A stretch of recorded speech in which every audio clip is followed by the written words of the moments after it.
Gagawa ako ngayon ng pork like a chicken. Itong mga sangkap ko, guys. Simple lang to. Lagay ako ng paminta. Gusto ko dito maraming paminta para mabango siya kapag pinifried na. Harina. Tansya-tansya lang ang gamit ko dito, guys. Sa harina. Cornstarch.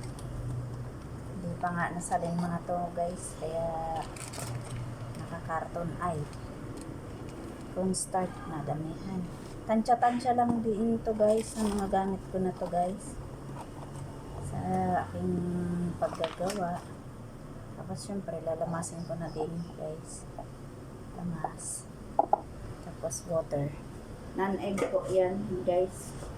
Kasi may mga galis-galis kayo sa egg ko, guys. Kaya ito lang ang sangkap niya.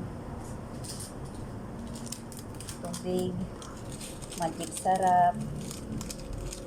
Yun, guys. Tapos water lang ang sangkap dyan. Water lang ang ginagamit ko, guys. Hindi ako gagamit ng itlog kasi para hindi galis-galis ba. Yan, guys. Kung may mga anakis kayo dyan, yan ang pinakamaganda. Nahihirapan kayo mag-isip ng gagawin.